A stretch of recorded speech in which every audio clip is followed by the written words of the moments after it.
एक छोटी सी गांव रुद्रपुर की, जहां सूरज ढलने के बाद परिंदे तक अपने घोंसलों में छुप जाया करते थे। इसी गांव में 8 साल की मीरा अपने माता पिता के साथ रहती थी। पिताजी पिताजी, आप दोनों कहाँ जा रहे हो? बेटा, हम दोनों शहर जा रहे हैं। कल तुम्हारा जन्मदिन है ना, तो तुम्हारे लिए ढेर सारे तोहफे और मिठाइयाँ लानी हैं। अरे वाह, तब तो बहुत मजा आएगा। मैं कल ना अपने दोस्तों को भी बुलाऊंगी। हम सब मिलकर ढेर सारी मस्ती करेंगे। ये हाँ हाँ बेटा, तुम्हारा जो मन करेगा वो करना, लेकिन अभी तुम अपनी कोमल काकी के घर चली जाओ। मैंने उन्हें बता दिया है कि हम दोनों शहर जा रहे हैं, तब तक वो तुम्हारा ध्यान रखेंगे। माँ, मैं काकी के घर नहीं जाऊंगी। वो तुम्हारे बारे में ना जाने कैसी कैसी बातें करती है। मुझे बिल्कुल अच्छा नहीं लगता ये सब सुनकर। दरअसल मीरा की माँ रत्ना को गांव में सभी अजीब अजीब नाम से बुलाया करते थे। कोई कहता है वो काला जादू करती है, तो कोई कहता वो अदृश्य शक्तियों की उपासक है। ऐसा इसीलिए था क्योंकि रत्ना के बारे में कोई भी विस्तृत जानकारी, जैसे कि वो किस गांव की है, सोहन उसे कहाँ मिला और किन परिस्थितियों में उनका ब्याह हुआ, ये सारी बातें गांव वालों के लिए एक पहेली थी। और सबसे बड़ी बात, आज तक किसी ने भी रत्ना का चेहरा नहीं देखा था। वो हमेशा घूंघट ओढ़ कर रहती थी। ये सारी बातें रत्ना को संदेहात्मक बनाने के लिए काफी थी। लेकिन रत्ना को और सोहन को इन सारी बातों से कोई मतलब नहीं था। दरअसल सोहन और रत्ना अचानक ही रत्ना की शादी में मिले थे, जहाँ रत्ना के चेहरे पर दाग होने के चलते उसकी बारात लौट रही थी। तब सोहन ने आगे बढ़कर रत्ना का हाथ थामा था। रत्ना, चलो चलते हैं, नहीं तो वापस आने में काफी देर हो जाएगी। रत्ना और सोहन मीरा को उसकी काकी के घर भेजकर खुद शहर चले जाते हैं। शाम गहराने के साथ मीरा परेशान होने लगती है। रात होने वाली है, माँ पिताजी अभी तक नहीं लौटे। मुझे बहुत डर लग रहा है। मीरा ये सोच रही थी कि तभी उसकी काकी वहाँ आ जाती है। अरे मीरा, तेरे बाबूजी कहाँ रह गए? अभी तक वापस नहीं लौटे। मैंने उन्हें बताया था कि आज अमावस्या की रात है, शाम होने से पहले घर लौट आए, लेकिन उन्हें कहा मेरी बातों से फर्क पड़ने वाला। सभी अपने मन के हैं। काकी अब नाराज क्यों होती है? माँ बाबूजी अभी आते ही होंगे। अरे पगली, आज अमावस्या है, अमावस्या। तुझे पता नहीं है क्या? आज राक्षस अपना शिकार करने निकलता है। लगता है आज तेरे माता पिता की बारी है। उन्हें आज उस राक्षस के प्रकोप से कोई नहीं बचा पाएगा। काकी की बात सुनकर मीरा रोने लगती है, लेकिन उसे नहीं पता था कि उसकी काकी द्वारा कही गई बात सच होने वाली है। देखते ही देखते रात से सुबह हो जाती है, मगर सोहन और रत्ना का कहीं कोई पता नहीं चलता। जैसे ही ये बात गांव में फैलती है कि कल सोहन और रत्ना घर वापस नहीं आए, तो सभी उन्हें ढूंढने में लग जाते हैं। थोड़ी देर बाद उन्हें सोहन का मृत शरीर बुरी हालत में मिल जाता है, लेकिन रत्ना का कहीं कुछ पता नहीं चलता। जिसके बाद सभी इसके पीछे रत्ना और राक्षस को जिम्मेदार मानने लगते हैं। मैंने तो सोहन को पहले ही समझाया था कि तेरी पत्नी तंत्र साधना करती है। उसका जंगल के राक्षस के साथ कोई न कोई नाता जरूर है। जमींदार की बात सुनकर गांव वाले उसके हाँ में हाँ मिलाते हैं। तभी वहाँ खड़ा सोहन का चचेरा भाई मंगलू बोल उठता है। अरे जमींदार जी, अगर सोहन भाई की मौत के पीछे रत्ना भाभी का हाथ है, तो वह कहाँ है? उन्हें तो वापस आ जाना चाहिए ना।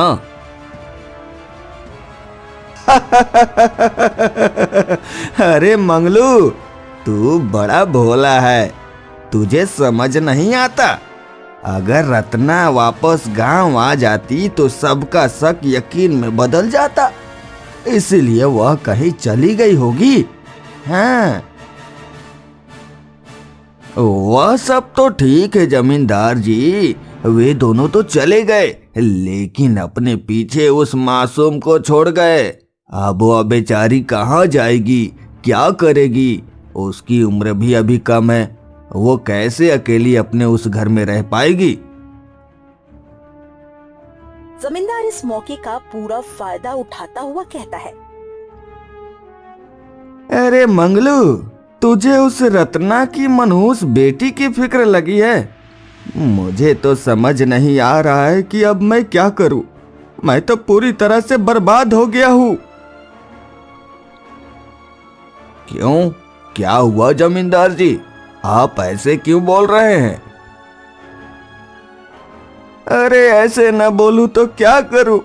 तुझे पता है, अभी 2 दिन पहले ही सोहन ने मुझसे अपनी जमीन के बदले 2 लाख उधार लिए थे। वह तो चला गया, अब मैं मेरे पैसे कहां से लाऊंगा? उसने तो अभी तक अपनी जमीन के कागजात भी मुझे नहीं दिए थे। मैंने तो भरोसा करके उसे पैसे दिए थे कि अपना आदमी है, ईमानदार है, आज नहीं तो कल जमीन के कागज दे ही देगा। लेकिन अब तो मैं बर्बाद हो गया ना। हाँ। तभी वहां बैठा मुखिया बोल उठता है। जमींदार जी, सोहन के पास तो पैसों की कोई कमी नहीं थी।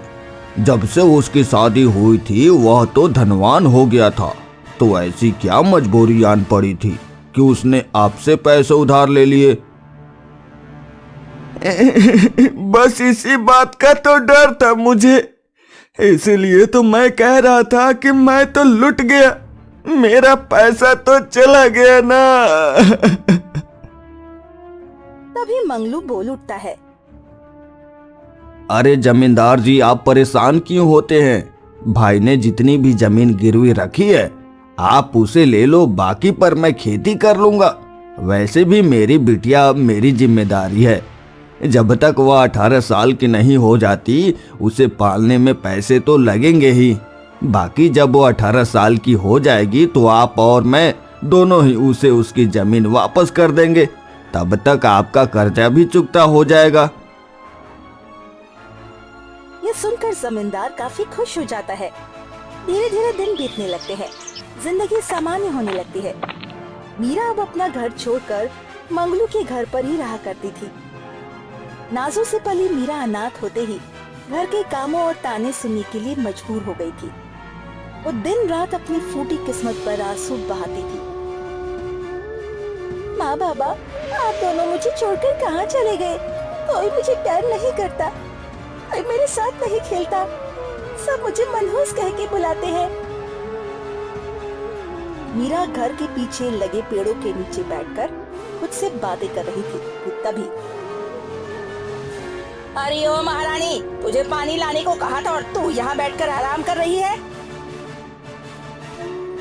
काकी, मैंने कभी कुएं से पानी नहीं निकाला, इसलिए मुझे डर लग रहा था। ओहो, देखो तो महारानी जी ने कभी पानी नहीं निकाला, तो मैं क्या तेरी नौकर हूँ जो तुझे पानी निकाल कर पिलाऊंगी? चल आ मेरे साथ, आज मैं तुझे कुएं से पानी निकालना सिखाती हूँ ताकि तू आगे से कोई बहाना न बना सके। समय ऐसे ही बीत रहा था। नवंबर का महीना था, हवा में हल्की ठंडक आ चुकी थी। सूरज अभी पूरी तरह से निकला भी नहीं था और मासूम मीरा उस ठंडी में ठिठुरती हुई कुएं से पानी भर रही थी। उसके हाथ ठीक से काम ही नहीं कर पा रहे थे। तभी अरे ओ महारानी साहिबा, एक बाल्टी पानी निकालने में कितना समय लगेगा? अभी कल रात के सारे बर्तन यूं ही पड़े हैं, तू कब उन्हें धोएगी और कब मैं तेरे काका के लिए खाना बनाऊंगी? काके की आवाज सुनकर नन्ही मीरा डरते डरते पानी की बाल्टी लिए रसोई घर में आती है और अपनी मासूम निगाहों से देखते हुए काकी से कहती है, काकी तुम चिंता मत करो, मैं जल्दी जल्दी सारे बर्तन धो देती हूँ, तुम बस नाराज मत होना। नन्ही सी बच्ची की कोमलता और उसकी बेचारी आंखों में प्यार मिलने की आस देखकर भी कोमल का कठोर हृदय नहीं पिघलता। हाँ हाँ ठीक है, अब ज्यादा बातें मत बना, जल्दी जल्दी बर्तन धो ले तेरे काका टहल कर आते ही होंगे। मैं उनके लिए चाय नाश्ता तैयार करती हूँ और तू इन बर्तनों को निपटाने के बाद जाकर गाय भैंसों को चारा डाल देना। और हाँ, एक बात कान खोल कर सुन ले, अपने काका से मेरी चुगली करने की सोचना भी मत, वरना अंजाम अच्छा नहीं होगा। अपने काके की जली कटी बातों को सुनकर मीरा की आंखें नम हो जाती है, लेकिन वो कुछ नहीं कहती। वो जानती थी अगर उसने अपने काका से शिकायत करने की कोशिश भी की तो उनके जाते ही उसे मार समय तेजी से बीत रहा था। मीरा अब 17 साल की हो चुकी थी। एक दिन की बात है। मीरा, अरे ओ मीरा, कहाँ मर गई? जा जंगल से जाकर जलावन के लिए लकड़ियाँ लेती आ। जी काकी, जाती हूँ, लेकिन काकी मुझे जंगल के रास्ते में पड़ने वाले मंदिर के पास पहुँचते ही बहुत डर लगने लगता है। क्या आप मेरे साथ बिट्टू को भी भेज देंगी? नहीं नहीं, बिट्टू कहीं नहीं जाएगा, वो अभी छोटा है। क्या पता तो उसके ही सर पर लकड़ियाँ लाद कर ले आए। लेकिन काकी, मैं तो लेकिन वेकिन मेरे आगे नहीं चलेगा। चुपचाप जंगल जा और काम खत्म करके वापस आ। काकी के बर्ताव के आगे मीरा कुछ नहीं कह पाती। वो मनी मन सोचती हुई जंगल की तरफ चलती है। गांव वाले कहते हैं मंदिर के अंदर राक्षस को कैद किया गया है। तब क्यों सारे गांव वाले अमावस्या को अपने अपने घरों में बंद हो जाया करते हैं और कहते हैं आज पूरी रात राक्षस इधर उधर शिकार की तलाश में घूमता है। मेरी तो कुछ समझ में नहीं आ रहा। मीरा अपने मन में ये सारी बातें सोचती हुई आगे बढ़ रही थी। तभी जमींदार आ जाता है। राम राम राम राम। अरे ओ मनहूस लड़की, तुझसे कितनी बार बोला है, जब भी तू बाहर निकल चेहरे को दुपट्टे से ढक लिया कर। तेरा मनहूस चेहरा देखकर बनते काम भी बिगड़ जाया करते हैं। जमींदार जी, आप मुझसे बड़े हैं, इसका मतलब ये नहीं कि आपके मुंह में जो आया आप वो बोलेंगे। आपको लगता है मैं अनाथ हूँ, मेरे माता पिता नहीं हैं, तो आप मुझ पर अपना रौब दिखा सकेंगे। अरे अरे देखो तो, अब गूंगे भी बोलने लगे हैं। चल हट मेरे रास्ते से। अपने माँ बाप को तो खा गई, अब मुझे भी मारना चाहती है क्या? जमींदार जी, बहुत बोलिया आपने। कभी कहते हैं मेरी माँ मेरे बाबा को खा गई, तो कभी कहते हैं मैंने अपनी माँ और बाबा को मार दिया। अब आप मेरी सुनिए, 1 महीने बाद मैं 18 साल की हो जाऊंगी। उसके बाद आपने जो मेरे पिता की जमीन हथिया रखी है ना, उस पर मेरा अधिकार हो जाएगा। बहुत मुफ्त का माल खा लिया आपने। आप सबको बेवकूफ बना सकते हैं, लेकिन मुझे नहीं। मैं केवल अपनी माँ के दिए संस्कारों की वजह से चुप थी, लेकिन अब नहीं। अब मैं अपना अधिकार आपसे लेकर रहूंगी। इतना कहकर मीरा जंगल के रास्ते आगे बढ़ जाती है और जमींदार सोचने लगता है। अरे अरे अरे, ये तो बोलने लगी। इतनी हिम्मत कहाँ से आ गई इसमें? लगता है इसका कुछ न कुछ तो इंतजाम करना होगा, नहीं तो यह अपने बाप की लाखों की जमीन मुझसे छीन लेगी। दूसरी तरफ मीरा जंगल से सूखी लकड़ियां काट लेती है। उनका गट्ठर बनाकर घर की तरफ निकल पड़ती है। आज उसका मन बहुत अशांत था। उसे पिछली सारी बातें याद आ रही थी। कैसे सभी गांव वाले उसकी भोली भाली माँ को उल्टा सीधा बोला करते थे। कैसे उनके जाने के बाद उन्हें मनहूस कहकर उसका दिल दुखाते थे। यही सब बातें सोचते हुए वो आगे बढ़ रही थी। आज उसके कदमों में तेजी नहीं थी, बल्कि वो थके कदमों से आगे बढ़ी जा रही थी। शाम गहराने लगी थी। गांव की सीमा के समीप आते ही उसकी आंखों के सामने वो मंदिर दिखा। शाम के धुंधलेपन में वो मंदिर बेहद डरावना दिख रहा था। जैसे ही मीरा उसके पास से गुजरी, एक ठंडा हवा का झोंका उसके कानों से टकराया। ऐसा लगा जैसे कोई कुछ कहना चाहता है। एक अनजाने भय से उसका पूरा शरीर कांपने लगा। उसके कदम मानो रुक से गए थे। तभी उसे लगा जैसे वहां की धरती धीरे धीरे कांप रही है। मीरा ने मंदिर की तरफ देखा। उसके किवाड़ पर लगा ताला जोर जोर से हिल रहा था। डर के मारे मीरा की हालत खराब हो गई। उसने भगवान का नाम लिया और वहां से भागकर अपने घर पहुंच गई। उसे यूं देखकर उसकी काकी ने पूछा, अरे ओ मीरा, क्या हुआ? इतनी डरी हुई क्यों है? कोई भूत भूत देख लिया क्या? अपनी काकी की बात सुनकर मीरा उसे सारी बात बताती है। उसके बाद काकी कहती है, तुझे डरने की जरूरत नहीं है। उस मंदिर के अंदर जो भी कैद है वो बाहर नहीं आ सकता, समझी? काकी, आप नाराज हो ना तो एक बात पूछूं? चल बोल, क्या बात है? काकी, मेरे मन में काफी दिनों से एक सवाल है। सभी कहते हैं अमावस्या को गांव में राक्षस आता है, इसीलिए लोग घरों के बाहर भगवान का दीपक जला के रखते हैं और अंदर बंद हो जाया करते हैं, लेकिन आज तक उस राक्षस को किसी ने देखा नहीं। दूसरी तरफ ये कहते हैं राक्षस को मंदिर के अंदर तय खाना में कैद कर दिया गया है, तो अगर वो कैद है तो अमावस्या को बाहर कैसे आता है? तेरे इस सवाल में दम तो है। देख, मैं सब सही से तो नहीं जानती, लेकिन इस गांव में जब से ब्याह करके आई हूँ एक ही बात सुनी कि अमावस्या को घर के बाहर दीपक जलाकर रखने से बुरी शक्तियाँ घर के अंदर नहीं आती। सभी करते हैं, इसीलिए मैंने भी किया। और रही बात मंदिर में राक्षस को कैद करने की, तो जब तेरे माता पिता को उस राक्षस ने मार दिया तो जमींदार ने एक महान तांत्रिक के साथ मिलकर उस राक्षस को काबू में किया और फिर उसे मंदिर में कैद कर दिया। ताकि क्या जमींदार को ऐसा करते तांत्रिक और उनके लोगों के सिवा किसी दूसरे ने देखा था? नहीं, किसी ने नहीं देखा, क्योंकि तांत्रिक ने सभी को मना किया था। बाकी की बातें सुनकर मीरा को बहुत अजीब लगता है। वो सोच में पड़ जाती है। उसे लगता है इन सारी बातों के पीछे जरूर कोई न कोई राज छुपा है, जो गांव वालों की नजरों से अभी तक बचा है। क्या मुझे अपने मन की बात किसी को बतानी चाहिए? नहीं नहीं, कोई नहीं समझेगा, सब मेरा मजाक उड़ाएंगे। वैसे भी गांव में कोई मुझसे सीधे मुंह तक बात नहीं। मीरा को यूं अपने आप से बातें करते हुए देख कोमल काकी भड़क उठती है। अरे ओ मीरा, क्या खुद में बड़बड़ाई जा रही है? आज खाना नहीं बनेगा क्या? चल जल्दी जल्दी काम पर लग जा। पहले जाकर दोपहर के सारे बर्तन धो, इसके बाद खाना बनाना। तेरे काका आते ही होंगे। पता नहीं कौन सी खड़ी मियां नाथ हमारे गले पड़ गई थी। काकी की डांट और कड़वे बोल सुनकर मीरा चुपचाप रसोई की तरफ जाती है। वो ठान चुकी थी अगले दिन गांव के पुजारी से अमावस्या और उस मंदिर के रहस्य की बात करेगी। अगले दिन सुबह सुबह मीरा घर के काम निपटाकर पुजारी से मिलने पहुंच जाती है।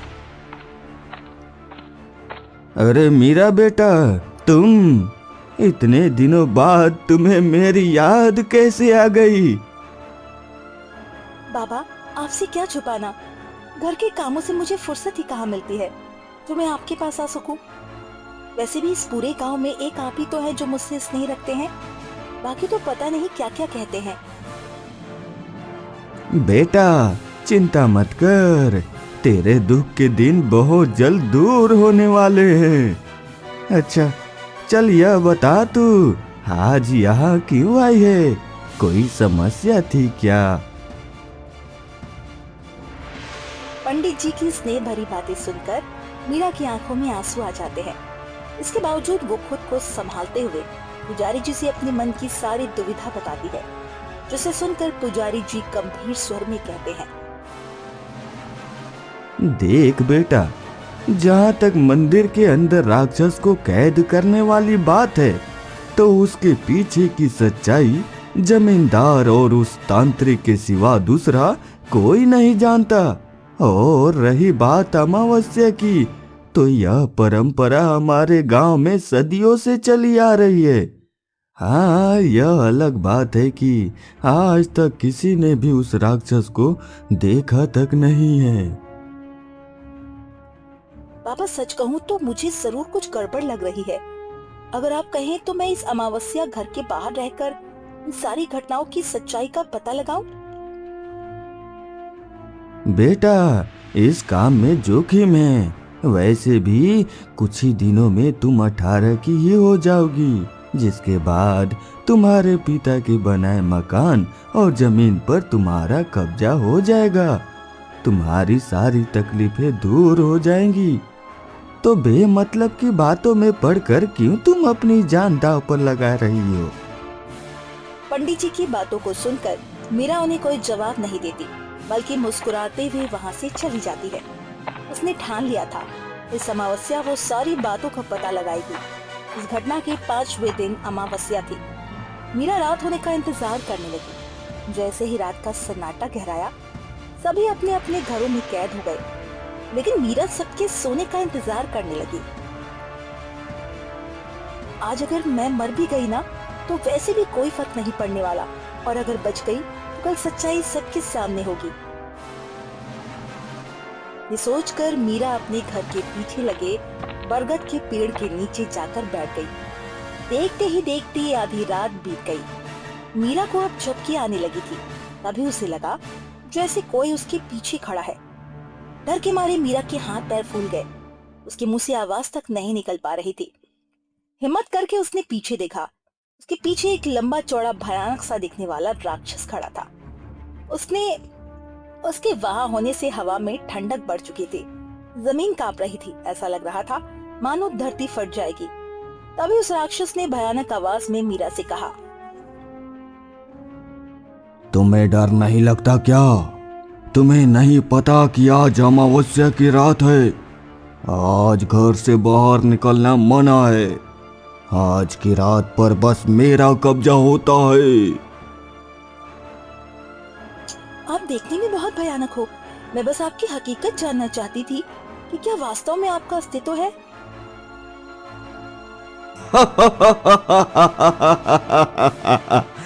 इतने छोटे सी उम्र और काम इतने बड़े बड़े। अच्छा चलो, यह बताओ तुम उस रत्ना की ही बेटी हो ना? हाँ, लेकिन आपको मेरी माँ का नाम कैसे पता चला? आपने ही उन्हें और मेरे पिता को मारकर मुझे अनाथ कर दिया। आज फिर से वही मौका है। आप मुझे भी मार दीजिए। मैं इस जीवन से तंग आ चुकी हूँ। मीरा की बातों को सुनकर राक्षस जोर जोर से हंसने लगता है।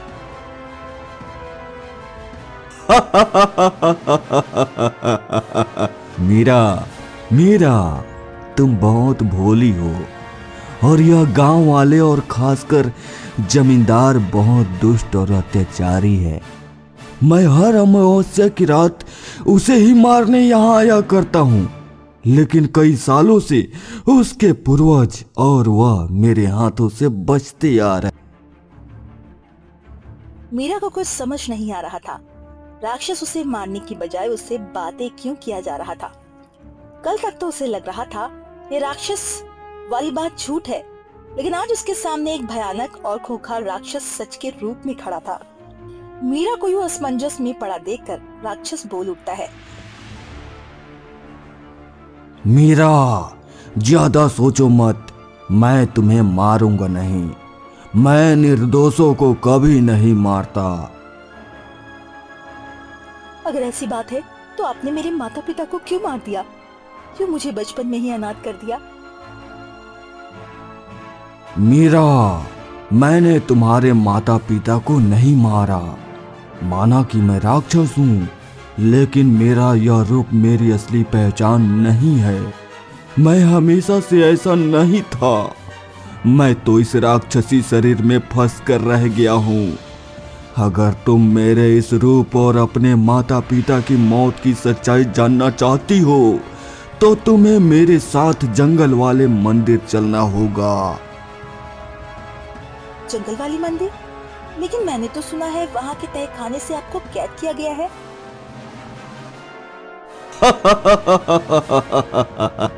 नादान लड़की, अगर ऐसा होता तो मैं तुम्हारे सामने आज कैसे खड़ा होता? चलो मेरे साथ चलो।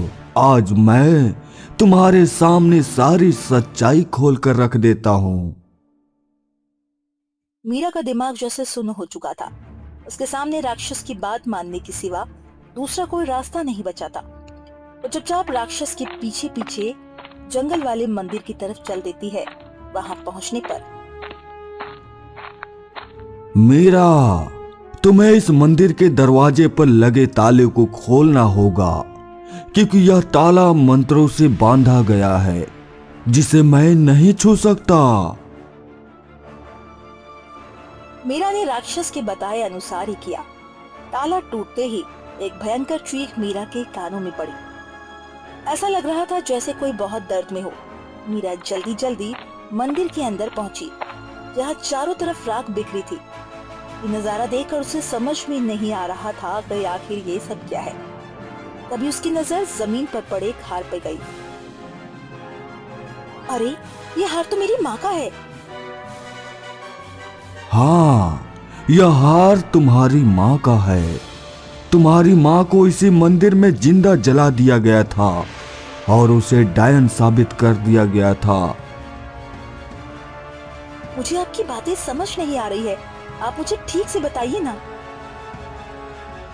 तो सुनो, मैं तुमसे सारी सच्चाई बताता हूँ। उस रात जब तुम्हारे माता पिता शहर से वापस लौट रहे थे, तो जमींदार के लोगों ने उन पर हमला कर दिया। उन्होंने तुम्हारे पिता को तुम्हारी माँ के सामने ही मार डाला और तुम्हारी माँ को बेहोशी की हालत में इस मंदिर में ले आए, जहां उन्होंने उन्हें जिंदा जला दिया और फिर तांत्रिक के सहारे तुम्हारी माँ की आत्मा को यहीं पर कैद कर दिया गया। तुम्हारी माँ बहुत तेजस्वी महिला थी, इसलिए जमींदार को डर था कि उनकी आत्मा मरने के बाद भी उसे चैन से जीने न देगी, इसीलिए उसने ऐसा किया। लेकिन जमींदार ने ऐसा क्यों किया? इसके पीछे कोई तो कारण होगा। जमींदार बहुत नीच और गिरा हुआ आदमी है। उसके पूर्वज भी ऐसे ही थे। उसकी नजर तुम्हारे पिता की जमीन पर थी, इसलिए उसने उन दोनों को मार दिया। उसके पूर्वजों के कारण मुझे भी इसी तरह मार दिया गया था। मरने के बाद मेरी आत्मा को शांति नहीं मिली और तब से मैं इस राक्षस के रूप में भटक रहा हूँ और हर अमावस्या की रात में गांव जाता हूँ, ताकि उसके वंशजों को खत्म कर अपना बदला ले सकूं, ताकि मुझे मोक्ष की प्राप्ति हो जाए। लेकिन आज तक मैं ऐसा नहीं कर पाया और वह मेरी आड़ में हर बार किसी न किसी निर्दोष को मार देता है। ये सुनकर मीरा रोने लगती है। उसे कुछ समझ में नहीं आ रहा था कि वो जमींदार की सच्चाई को कैसे सबके सामने लेकर आए और अपनी माँ की आत्मा को कैसे मुक्त कराए। तभी राक्षस बोल उठता है। मीरा, सच्चाई अब तुम्हारे सामने है। कल तुम पूरे गांव वालों के साथ यहाँ आना। मैं उस जमींदार को डराकर सारी सच्चाई सबके सामने लेकर आऊंगा, तभी मेरी आत्मा को सुकून मिलेगा। मीरा थके कदमों से अपने घर की तरफ लौट आती है। सुबह होते ही वो सबसे पहले पुजारी जी के पास जाती है और उन्हें सारी बात बताती है। हे भगवान, यह जमींदार तो उस राक्षस से भी बड़ा राक्षस निकला। तुम चिंता ना करो, मैं अभी गांव वालों को मंदिर चलने को कहता हूँ। इसके बाद पुजारी अनुष्ठान का बहाना बनाकर जमींदार सहित गांव के सभी लोगों को मंदिर के समय इकट्ठा होने को कहता है। जैसे ही सभी वहां पहुंचते हैं, अचानक वो भयानक राक्षस आ जाता है। उसे देखकर सबकी हालत खराब हो जाती है। जमींदार तो वहां से भागने ही लगता है कि तभी भागकर कहाँ जाएगा जमींदार? आज तेरे पापों का अंत होगा।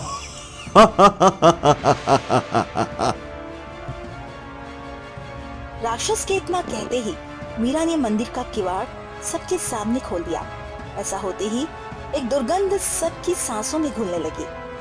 अंदर का नजारा देखकर सबकी आंखें फटी की फटी रह जाती है। जिसके बाद डर के मारे जमींदार भी अपना गुनाह कबूल कर लेता है। उसने सभी को बताया कि कैसे उसने लालच में आकर रत्ना और सोहन को मार डाला, रत्ना की आत्मा को यहाँ कैद कर दिया। ये सब जानने के बाद गांव वालों ने उस राक्षस से जमींदार को बचाने का कोई प्रयत्न नहीं किया। थोड़ी देर में जमींदार की दर्दनाक चीखें पूरे जंगल में फैल गई। राक्षस का बदला पूरा हो चुका था। ऐसा होते ही उसका शरीर धीरे धीरे हवा में विलीन हो गया। सदियों बाद उसकी आत्मा को मुक्ति मिल चुकी थी। दूसरी तरफ पंडित जी ने अनुष्ठान कराकर मीरा की माँ की आत्मा को भी मुक्ति दिला दी थी। मीरा को उसके पिता की सारी जमीन और उसका मकान भी मिल चुका था। अब वो अपनी जिंदगी बिना किसी रोक टोक के बिता सकती थी। गांव वाले भी राक्षस के भय से मुक्त हो चुके थे।